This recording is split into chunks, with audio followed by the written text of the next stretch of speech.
You are listening to Newvision Oldways, the podcast that explores timeless wisdom for the modern mind in a fun, relaxed, and most important, interactive way with you, the listener. I am your host, Tony Marinaccio, and let's get the episode started. Welcome to the podcast. We have another great episode for you, and you will begin to see how these theories weave in and out together. And in this episode, we will be talking about Transcendentalism. But if you listen to episode 2, the Stoic Virtues, it will be easy to see the similarities between them, but with some definite differences. Both, though, have a true connection to our modern world. So let's get right into it.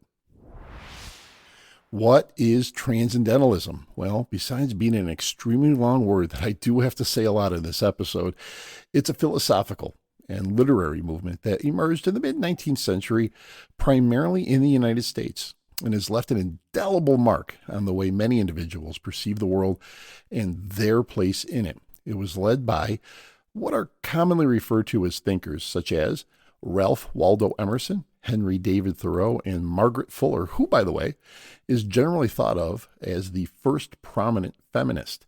And here is the basis for Transcendentalism. It advocates for intuitive knowledge, which is very important, the divinity of nature, self-reliance, and the rejection of social conformity. And there's a lot to pack in here, but I'll get as deep in each as we have time for. And as we will find out, while this is rooted in historical context, the principles of Transcendentalism continue to resonate in our contemporary world, offering insights and guidance to navigating our very complex lives. So, what are the core tenets of Transcendentalism? Well, let's start with intuition and inner truth. Transcendentalists champion the idea that individuals possess an innate capacity for intuition. It's a form of knowledge that transcends reason.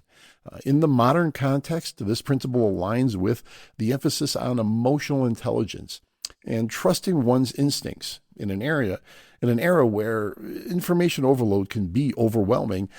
The ability to tap into one's inner truth becomes a valuable skill for decision-making and personal growth. So even though I mentioned emotional intelligence, that doesn't mean let your emotions control everything. It means, and I hearken back to episode 2 with the Stoic Virtues, again, it means that you still need wisdom and temperance to help guide you. Emerson, Thoreau, and Fuller couldn't have foreseen today's social media as it is now, but intuition and inner truth are lacking severely. We rely on a device to guide us instead of allowing wisdom and temperance to influence intuition and inner truth. Intuition is the ability to understand something immediately without the need for conscious reasoning. Very difficult, if not impossible, to teach intuition. It should come naturally from experiencing the world around you.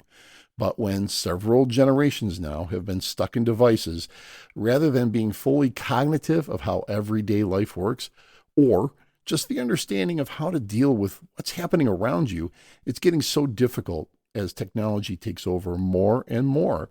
Parents, teachers need to do their best to show the positives of disconnecting from tech and experiencing life, or simply experiencing nature.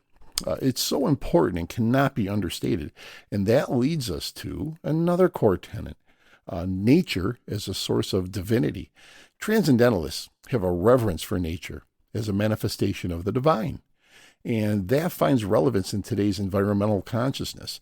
Unless you are a politician that spews out ridiculous fear-mongering, politicians trying to convince people that the world will end in 12 years is another reason why we see youth so dejected and depressed about their future. And as the world struggles with the idea of climate change and ecological concerns, the call to reconnect with nature takes on a new significance. Transcendentalism encourages individuals to appreciate the spirituality and renewing power of the natural world, fostering a sense of responsibility towards environmental stewardship. Again, we don't need fear-mongering. Not every rainstorm or snowstorm relates to global warming.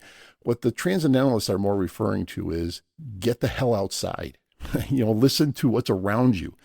Feel how nature, whether it's simply a city park or a wooded area, a trail, we have to stop burying ourselves in devices and connect with the outdoors And that connection with nature can and most likely will give us a sense of peace.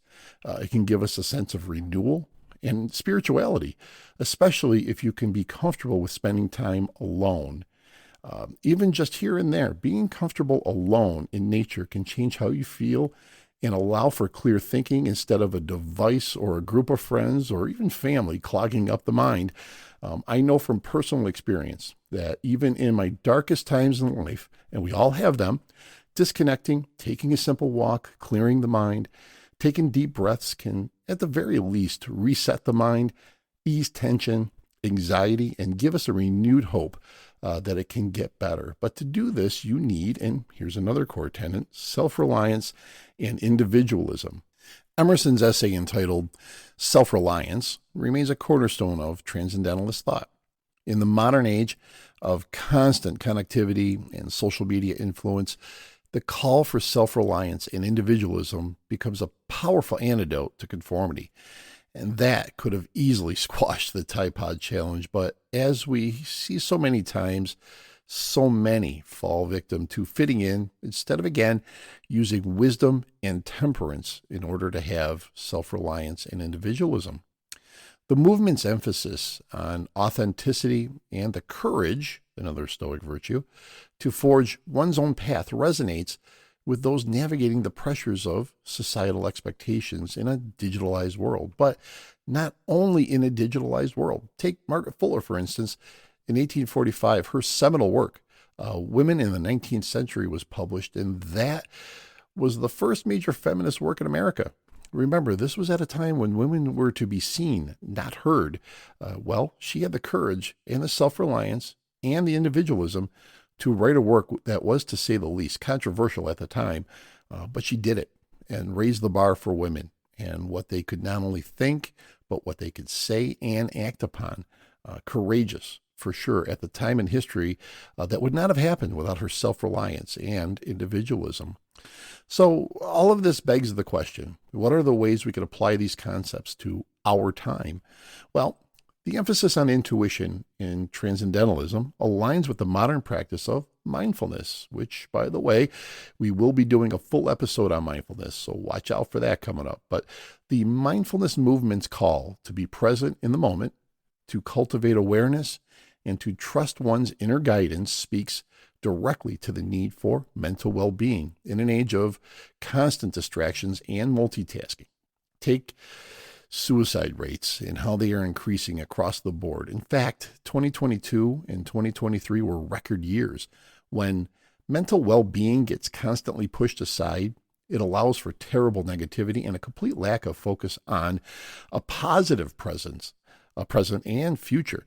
I believe that the breakdown of family values of certain, not all educators, filling young minds with garbage. Remember the computer analogy, garbage in, garbage out? Well, you fill a young mind with garbage about how certain people are racist simply because they have a particular color of skin, religious belief, or political affiliation, or worse yet, purposely confuse young minds about their sexuality. And what do you get out of this? The old garbage out. Confused youth with no positive focus on their future, and we end up with horrific drug use, crime exploding, and no sense of mindfulness and present moment awareness, no sense of mental well-being. Folks, it takes courage to stand up and say enough. And I know many, and I think the majority of parents want to give their children a better future. But we have to come together on this and rebel against what is clearly hurting our youth and destroying families across the country. But to do this, we need individual empowerment and social change. Transcendentalism's belief in individual empowerment echoes in contemporary discussions about activism and social responsibility. The idea that personal growth and virtue contribute to a broader societal change challenges individuals to consider their role in shaping a more just and compassionate world. Remember justice, another Stoic virtue? Individual empowerment does not mean run out, block roads, and dare I say, ignorantly protest matters that you don't fully understand. We see this all the time on college campuses. We see it with roads getting blocked, cemeteries getting desecrated, fellow students getting threatened simply because they are Jewish. When these so-called protesters are asked what they are protesting about, they barely know the basic information that they supposedly care so much about. They love to lash out and call whomever fascist. When asked what a fascist is, they have no idea. When they scream someone is a racist, they have no examples of what was actually racist. When asked what solutions they offer to whatever uninformed issue they are demonstrating against, they have none. That, my friends, is not individual empowerment. That is going with the flow for fear of being shunned by your peers. That is not showing true wisdom or knowledge to affect social change. It's worthless gibberish that solves nothing. We need to do better by our youth by not bowing to their whims, but by helping them understand that what they are doing is way more harm than good. And in many cases now, solidifying themselves as ignorant complainers where emotions conquer facts. This shows ever more increasingly in the poor mental well-being of not only the youth, but many others of all ages, where if they can barely understand what they are begging for, how will they even know when they have it? The transcendentalist principles of self-reliance and individualism offers so many insights into navigating the digital age. The movement encourages individuals to trust their own instincts, resist conformity, and assert their unique perspectives in a world heavily influenced by social media and online communities. As technology increasingly dominates daily life, the transcendentalist appreciation for nature becomes a counterbalance to the digital disconnect in an era where people spend more time indoors and immersed in virtual environments. The call to reconnect with nature addresses the growing concern about the impact of technology on mental health and overall well-being. And transcendentalists have a critique of materialism. And I will firmly state that I believe in the capitalist system. I do believe that is the only system where a country our size, with as many different cultures colliding as we do, it's the system where if you work hard and be a productive member of society, you can achieve great things, no matter who you are or where you came from.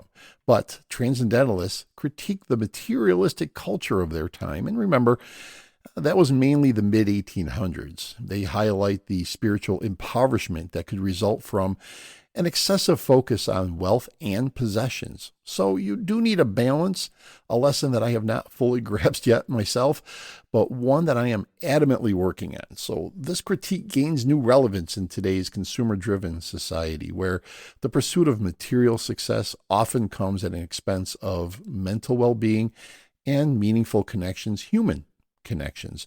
The transcendentalists call for a simpler, more contemplative lifestyle. It's all about balance, and as tough as that can be, if achieved, can provide professional success along with personal satisfaction and that very important mental well-being. So, transcendentalism, despite its individualistic approach, continues to provide a relevant and influential framework for understanding and navigating the complexities of modern life. Its core tenets of intuition, nature reverence, self-reliance, and critique of materialism offer valuable perspectives on issues ranging from environmental subjects to mental health, all in the difficult digital age that we live in. As we all grapple with the demands of contemporary society, the transcendentalist legacy serves as a source of inspiration and a call to cultivate inner wisdom while contributing to a positive societal change. Positivity being the key. Through the lens of transcendentalism, individuals can find guidance in fostering a more authentic, connected, and purposeful existence in the modern world. So, folks, there you have it, transcendentalism. And again, what do you think? I'd love to find out. And I want to remind you, this is truly an open discussion. And I'd love to hear your take on this and whatever related ideas you have. So once again, where can you find us? Well, these are in the show notes, but here they are. You can email us at newvisionoldways@gmail.com. You could find us on what was Twitter, now X, at Newvision Oldways. And on Facebook, if you type in New Vision Space Old Ways, podcast, you will come across us for sure. So you should be able to find us there. And as a reminder, these are all newer platforms, expanding all the time. So we're working on them together. So you and I will build those things. And last but not least, if you can do me a huge favor, subscribe, like us, on whatever platform that you have us on. But most importantly, please leave a review, especially if it's a good review, because that would be so appreciated. And we want to secure guests in the future, and that is something that is very important for that. So I can't wait to get your input, and I also can't wait till we get together for the next episode of Newvision Oldways. Until then, be safe, be cool to each other, and let's change the world. I wish you peace. See you next time.